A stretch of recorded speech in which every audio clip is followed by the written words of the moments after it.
এই ভিডিওটায় রইল নানা রকম জিনিস। আমি যেটা দেখাচ্ছি এই মুহূর্তে একটা দুবাই কালেকশনের মানতাসা। কি যে অপূর্ব তার রং, কি যে অপূর্ব তার কাজ, বলে বোঝানো যাবে না। জানো তো, এই মানতাসাগুলো না অনেকেই আমরা একটা টাসেল করে চোকার করিয়ে নিয়ে যাচ্ছি। অদ্ভুত, আমি কোনোদিন ভাবিনি এগুলো এত সুন্দর আবার হতে পারে। মিরার ফিনিশ তো কথাই নেই। দুবাইয়ের যেগুলো একদম এক্সক্লুসিভ প্রিমিয়াম কালেকশনে আসছে, সেগুলো হচ্ছে মিরার ফিনিশের কিছু ওয়ার্ক। 3D মোটিভে অসম্ভব, চোখে না দেখলে কেউ বিশ্বাসই করবে না। আর অ্যান্টিক গোল্ড পলিশের এই 1.5 গ্রামের কানবালাটা কেমন হয়েছে বলো তো? একটু হেভির উপর পুরোপুরি যাচ্ছে অ্যান্টিক গোল্ড পলিশের কানবালা।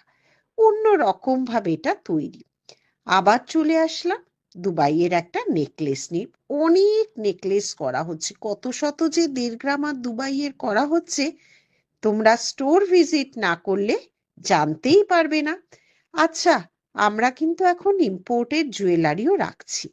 প্রচুর ইম্পোর্ট করা হচ্ছে পার্লের জুয়েলারি, অসম্ভব সুন্দর, অন্য রকম। এই ডিজাইনটা দেখো, রিসলেট, কান এবং একটা পার্লের সাথে হার রয়েছে। কি সুন্দর না? একটা খুব স্নিগ্ধ করা কালারের মধ্যে এগুলো করা হয়েছে। ফুললি পার্টি ওয়্যার কালেকশনের জন্য নিলিশ জুয়েলারি কিন্তু গড়িয়াহাটের 2টো স্টোর এবং ব্যারাকপুরের স্টোর তাদের সমস্ত সম্ভার নিয়ে হাজির, অপেক্ষা শুধু তোমাদের যাওয়ার।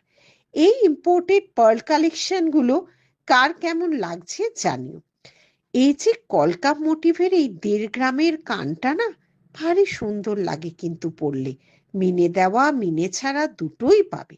কানের অনেক ভ্যারিয়েশন আমাদের তৈরি হয়েছে অ্যান্টিক 1.5 গ্রাম